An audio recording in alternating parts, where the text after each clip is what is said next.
Is every conversation at work important for your career? Some people think so. I think you have to be able to be very confident and be able to show off a little bit, like, this is what I do, this is why I'm good at it, and this is why we should work together. Small talk is great in the way that it breaks the ice before you can find something interesting to talk about with the other person. In this episode of Office English, we're finding out how to be professional at work events and master the art of small talk, which is what we call talking about unimportant things. Welcome to Office English from BBC Learning English, your podcast guide to the language of the workplace. I'm Phil. And I'm Pippa. In this podcast, we talk about the words and phrases that can help you through even the most stressful situations at work. And today, we're talking about work events. Maybe it's a festive work party. Maybe you're at a conference or awards ceremony. Or maybe you just need something to talk about with your colleagues over lunch. Yes, there are lots of times when we might need to speak in English at work, when we're not even doing work at all. And when we use these opportunities to improve our professional relationships, this is called networking. Are you any good at networking, Pippa? I'm not sure, really. I think I'm probably quite bad at networking when I don't know somebody because I get really nervous.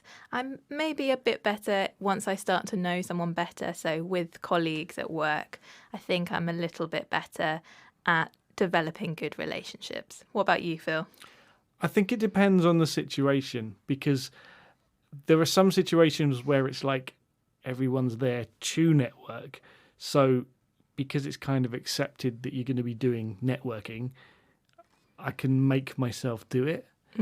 But where I'm not so good at it is when I'm in a much more social situation where perhaps there isn't that expectation, and I'm not the sort of person who's going to jump up and get out my business card and give people a long speech on what I do and how I could make them loads of money.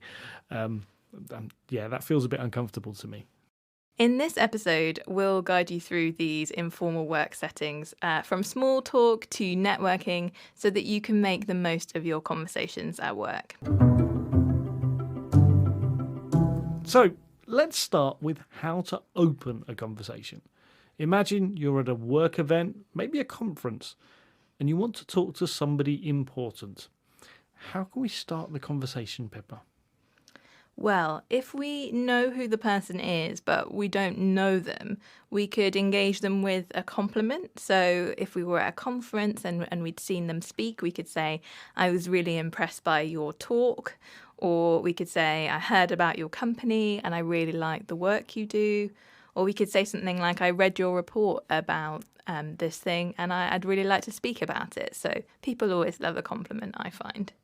Yes, and also, as well as these being good compliments, they're kind of getting to the point of why you're interested in them, why you're interested in that company, and that kind of leads on to what you might have to offer, because you're probably looking for opportunities to work together at some point in the future.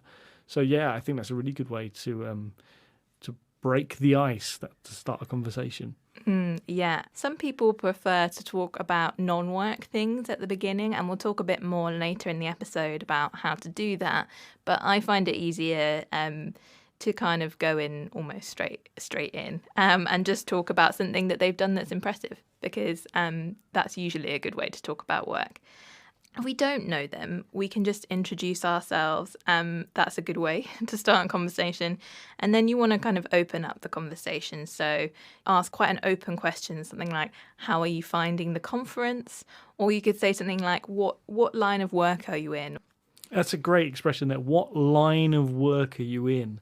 And yeah, it just means, what do you do? What's your job? Yeah. So you're opening up the conversation. You always want to keep the conversation moving like that.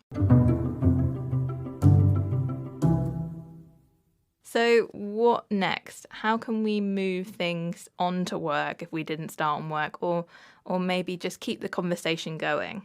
Okay, so maybe asking interesting questions could be key. So things like, what do you think is next for the industry? How did you become interested in a particular subject? What do you think about any industry news or the event that you're at, or maybe another event that's really important in your industry? These are all nice open questions. So it's not just a yes or no. And you kind of get to know what the person thinks about these subjects as well, which I think can be important. Yeah, there's two really great things about that. The first is if you ask a yes or no question, so something like, are you having a good time? Somebody might just say yes, or even worse, no. And then what do you say to that? That makes it really difficult to keep the conversation going. And another thing about asking questions like, what do you think is next for the industry, is hopefully that person will then talk for a long time and you don't have to do all the work in the conversation. And you can kind of listen to what they're saying and respond to what they're saying rather than having to kind of keep things moving and say your opinions all the time. Anything else you'd do, Phil? Well, maybe you want to prepare some opinions or have some talking points, depending on what's important in your industry. So you might say, I'm fascinated by how artificial intelligence will change our industry. It means we can do work much faster, or maybe you want to talk about the problems with it. I don't know. Yeah, so this is really good if you're nervous to speak. You could have a think about some opinions or some questions or some interesting things to talk about with people. You might be confident just to have a natural conversation, but if you're not so confident, preparing a couple of thoughts is always useful. Okay, so if we've got this far, we're doing well, but how do we get on to networking? What phrases can we use, Pippa? Yeah, so networking is kind of where we use this relationship that we've started and we use it for our careers. So we could start by saying something like, I'd really love to talk more about my ideas for modernizing the industry. So you can offer them something. You could say, can we grab a coffee sometime? Or can I get your contact details? So you show that you want to continue this really interesting conversation that hopefully you've just had with them, and you're giving them something. You don't just want something from them. Yes, this idea of sitting down for a coffee, it's great. It's kind of a great way of saying, yeah, I want to talk about the work you do, the work I do, and find the ways that we can work together. But it's getting a coffee, and it kind of, particularly in these kind of networking contexts, it's like everyone knows what that means. Yeah, and maybe you might be at a virtual event, so saying, can I get your email, is a good way to be able to follow up with, contact somebody later, and then you can ask them more questions, because, yeah, we don't always meet in person these days. You might not be able to go for a real coffee, but you might be able to go for a virtual coffee. Another thing you could say is, I would be interested to work with you on a project, or I would love to show you around my office, or I'd love to show you around my company. This will depend on whether you can show them around your office. And you might not feel that the first time you meet someone you could say this. It's really a judgment. But you might want to think about, a potential future professional relationship with this person.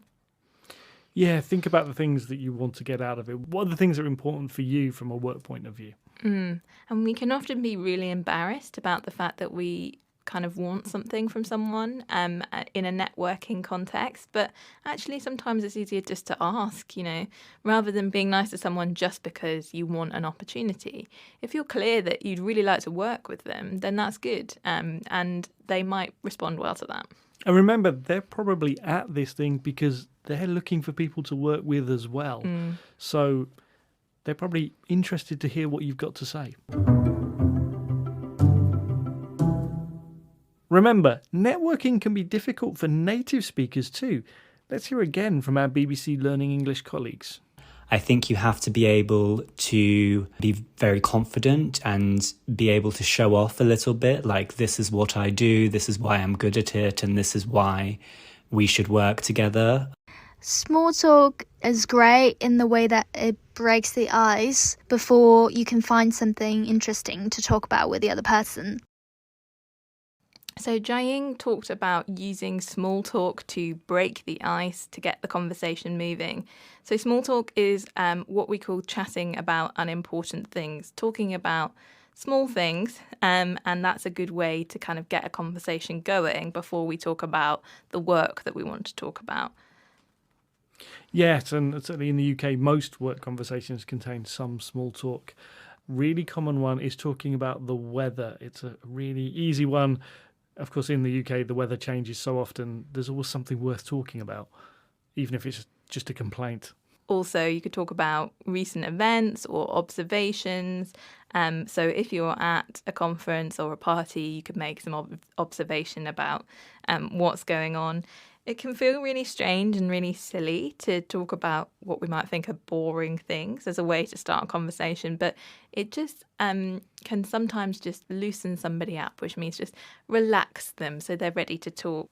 I think with small talk, often we're trying to find things that we have in common with people, aren't we? So it might be at an event, you're often asking about things related to the event. So it might not be the weather, it might be how you got there. There might be something that happened. There might have been a really interesting talk that everyone's talking about. And so that might be the thing that you ask, or you're trying to find out what someone thinks.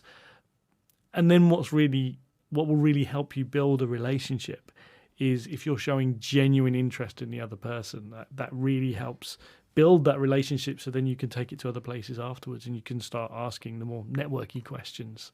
And lots of networking is about developing relationships, as we've said. And so working on your conversational English is really important. And you can find loads of programs and courses to help with this on our website. That's bbclearningenglish.com. And that's it for this episode of Office English. Next time, we'll be talking about the phrases used to give bad news at work. Join us then. Bye. Bye.